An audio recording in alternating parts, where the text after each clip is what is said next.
Hi there and welcome to my channel. I'm Jennifer. This is A Country Life. I'm in my kitchen as always and I'm starting up another video, meals of the week. So let's get to it. Tonight I am making ultra simple spaghetti. I have almost 2 pounds of ground venison in here.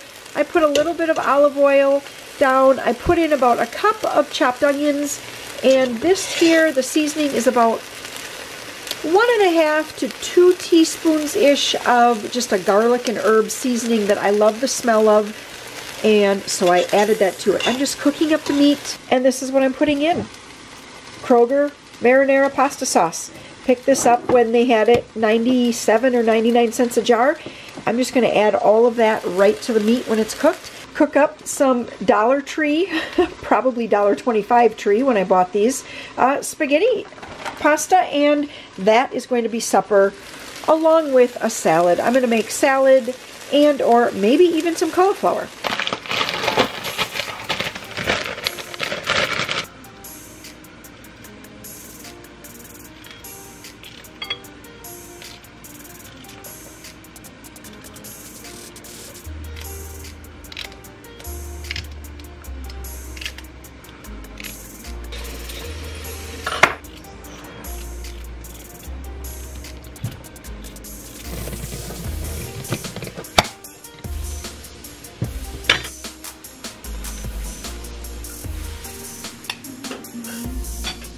Yeah.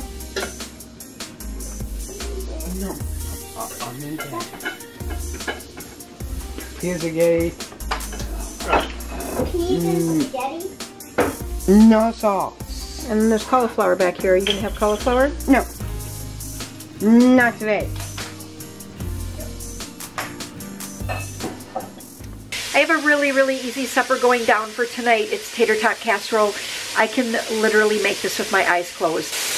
I'm just sauteing up some onion. I'm going to put in my ground venison in just a second, get that all fried up, and then add in some cream soups, canned vegetables, top it with tater tots, and then just push it in the oven to bake. When I use 2 cans of vegetables, I like to drain the first can and then leave the juice in from the second can.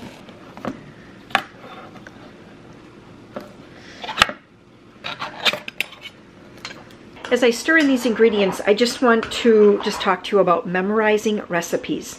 So it doesn't even have to be like a recipe that requires things like 1 teaspoon of this or a half a teaspoon of that, but just having some memorized meals up in your noggin so that on busy days you can just pull that out. You don't even have to think. You know it's something that your family likes. You know it's something that you always keep the ingredients on hand for. And you know it's something that you can make really fast. So anyway, I cannot encourage you enough to have at least, try to have like 5 go-to things in your mind that you're like, I totally know how to make that. I never have to head on over to Pinterest. I never have to pull out a cookbook to try to find a new version of it. Just have like 5 favorites that you can lean on when things get really busy. So my tater tot casserole kind of filling is just a little bit soupier than I normally would do it. Sam is actually going to be home for supper tonight so often. Well, I don't know if so often, but anyway, there's plenty of times that he is not always home right at supper time. And we also have Uncle Dan here. So we have, yeah, there's like 7 to feed, and I wanted to make sure that there would be enough of this. And so I added an extra can of cream soup and an extra can of vegetables, which I don't know if that's necessarily extra because I do have 2 pounds of meat in here. But a lot of times if it is just like 5 or 6 of us, I'll still use the 2 pounds of meat, but I'll only use 1 can of vegetables, 1 can of cream soup. Then it doesn't make quite as much, but either way, it's still good. If you would prefer, you can always do like 1 can of cream soup and 1 can of a beef gravy. That is really good mixed together underneath the tater tots. If you like a cheesy tater tot casserole, you can put a layer of shredded cheese or even just sliced cheese, then put your tater tots on. Really do it, you know, do it the way you like it. Oh, one time I wanted to make like a bigger batch and I didn't have 2 cans of cream soup. So I used 1 can of cream soup and 1 can of tomato soup. And that was good too. And nobody even commented like, oh, this is different, or oh, this is really good. No one said a word. So to me, that means it was obviously just the flavor that they were looking for. Because believe me, if my family notices something different, they will let me know. And your family probably will let you know too. And then I always think a little sprinkling of seasoned salt on top of the tater tots tastes good. Not too much. And underneath the tater tots, I did put a light sprinkling of seasoned salt as well as a pretty good dose of pepper. This pulls together so fast for me. It's only 20 to 5, and I don't think we're going to want to eat until we're at 5:30. Maybe we do. Maybe I should get it turned on. All right, there I go, being all indecisive. It's better to be decisive and wrong than to forever be indecisive. So I'm going to turn on the oven right now.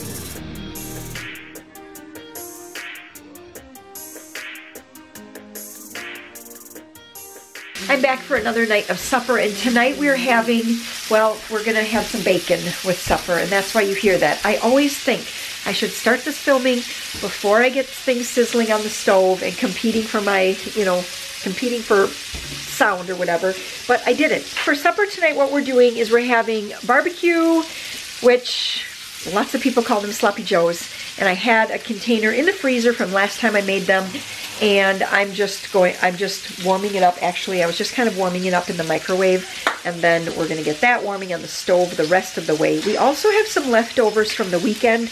Warren was involved in a meeting. They had a caterer, and the leftover food came home to, well, all the people involved. So anyway, we have some leftovers. So I do have some mashed potatoes here. And then, ooh,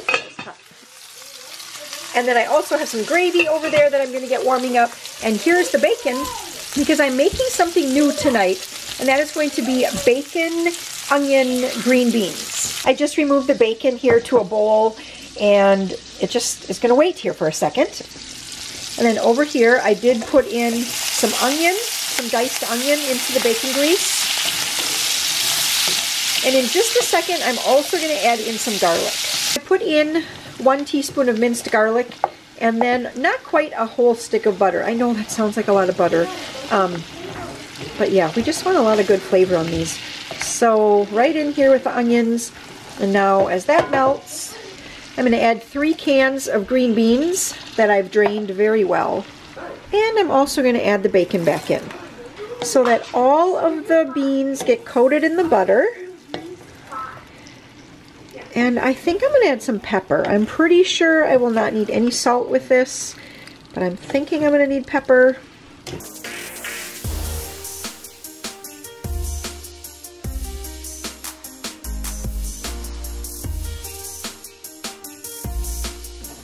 you want green beans? Yep.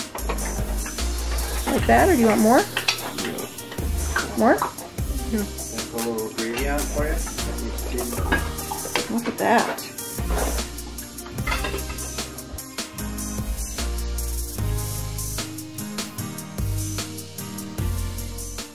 It is a very cold and dreary day here. We are already at the end of April, but we just cannot seem to get more than one day in a row of warm weather. Right now it's only like 35, and I just thought I want something kind of warm for supper. Maybe not necessarily what most people would think of here for tonight, but we're gonna do homemade pizza. We had gone to an outdoor show probably a couple of months ago already, and I picked up these. Let's see if it can focus in. These are actually, what does it say? Deluxe pizza bratwurst. And when I bought these at the show, I had in mind making homemade pizza. So what I'm gonna do actually is, I'm going to get these out of the package here, and then I am going to slice them up before I fry them.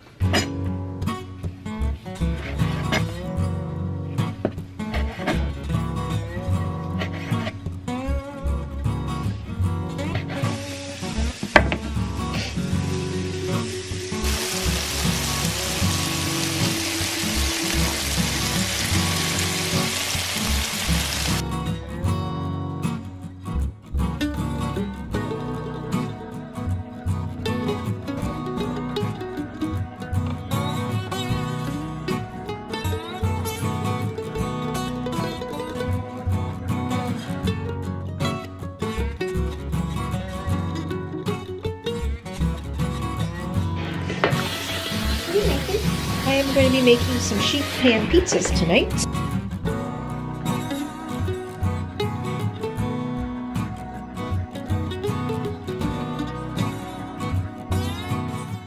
So as of late, I have actually been making cast iron pizza, but that is a little bit more time consuming because I have this big cast iron here, and then I have my smaller, like about a 10-inch cast iron, and 2 is just not enough. So when everybody is home, 2 of these, you know, 1 big one and 1 small is just not enough. And even when I try to put sides with it, no one really feels like they got their fill of pizza. I'm going back to like my old ways, which is using, I guess I would call it sheet pan pizza. Years ago, when our 4 oldest kids were smaller, we have friends who also have 4 like older kids that are fairly close together, like our 4 older kids, and then they have a little break, and then they also had 3 more children, and believe it or not, they also have one of their children has Down syndrome. So how did that all work out? When we would get together and we would quilt, and I just have such fond memories of those days. One of the things that we oftentimes would end up making for lunch would be like great big, just like cookie sheet or sheet pan pizzas. And I thought, I'm gonna do that again.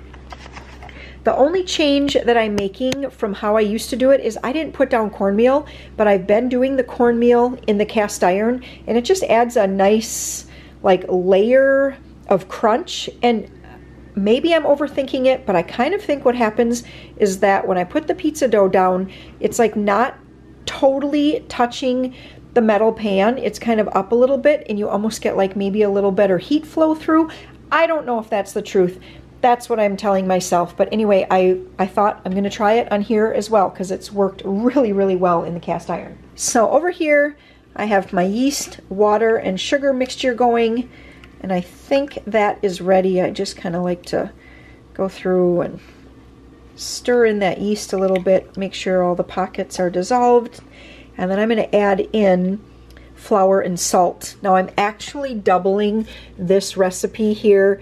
A lot of times, I know it says to form into a 12-inch circle. If you want this to be a thinner crust, form it into 2 12-inch circles. It's so forgiving. And I didn't know how much dough I was going to need for 2, you know, big like cookie sheet or sheet pans like that. So I just thought I'm going to double it. I can always put some of it in a Ziploc bag in the freezer. That works well. Bring it out another day. Okay, let's get the flour and salt in here.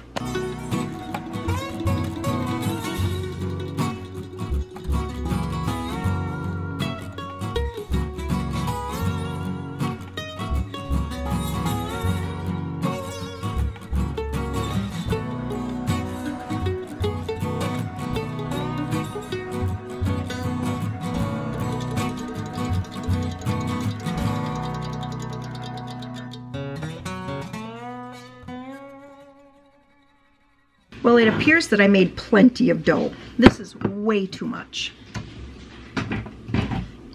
And also, I'm not sure if I miscounted my flour, my cups of flour, but it seems a little dry.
This is just my home canned pizza sauce this year, or like 2021.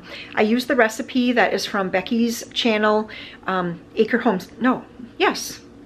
It's just, all of a sudden I forgot for a second. And then her website is scratchpantry.com. So anyway, that's where I got the recipe for the pizza sauce, because I've made some pizza sauce like a few years ago and we didn't really like it. It had a real weird vinegary kind of flavor. But instead of the regular Italian seasoning or whatever her recipe calls for, what I did, I bet you guys all know what I did. I used the Tbsp pizza seasoning. And that's what I put into the seasoning. Now, if I don't do that, or, you know, when I was not canning it this way, then I would always sprinkle a little of the Tbsp seasoning on top of the pizza. That always adds a good flavor. But I just don't want to risk it being too salty tonight, because I did try a piece of the sausage and it is delicious and super flavorful. Lots of salt, lots of garlic, lots of flavor. So I didn't really want to add any more flavoring to it. Since I have more dough, I don't know, do you see that over there? Since I have some more dough, I'm just going to make another pizza, because we can always just heat this up in the toaster oven tomorrow and it'll be just as good as today. And I figure I have sauce, I have cheese, I don't have any more sausage, but that's okay. We'll just make a cheese pizza.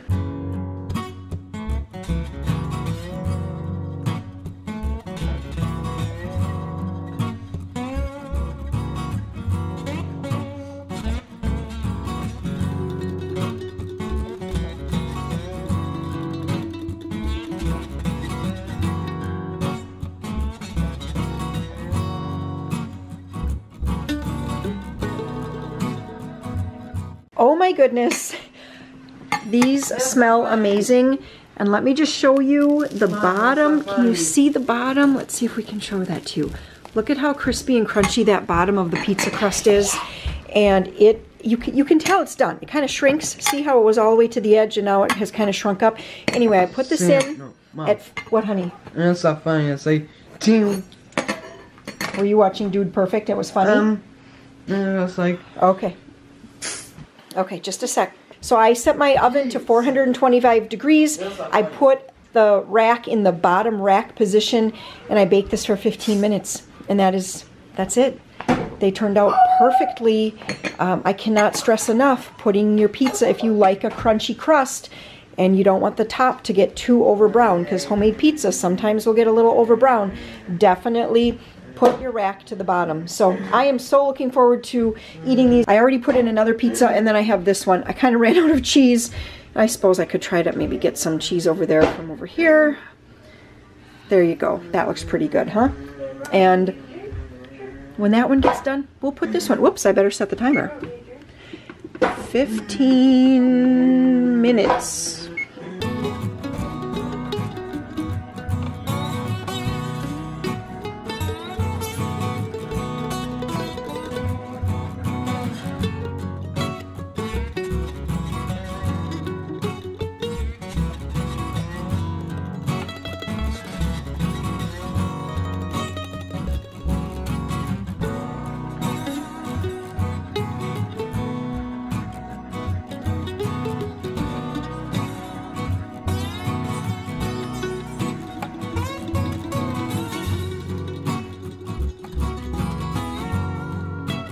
That vlog is actually coming back.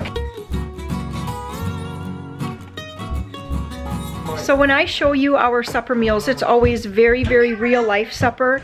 And we just prayed. We literally were just getting served up and Warren peeked out. He has a bog, a little chunk of floating bog that keeps trying to get into a bulkhead. And he's actually putting a flood onto the cranberry beds right now for frost, for cold. And he took the excavator down there anyway and pushed it out of the way and it started floating away. You know, the wind started carrying it away. Walked the excavator back and now you're not going to be able to see anything because he actually just ran out behind the pump house and everything. But anyway, he's dealing with a bog and that is real life supper around here. So I know anyone who has animals or crops or anything like that, you know, sometimes you're just going to sit down for supper. And then there's something else that needs you even more than your food. All right, Warren is back in, and actually it was a different floating bog that made its way over, so oh my goodness, now I guess he's gonna have to be on lookout for more. Never ends.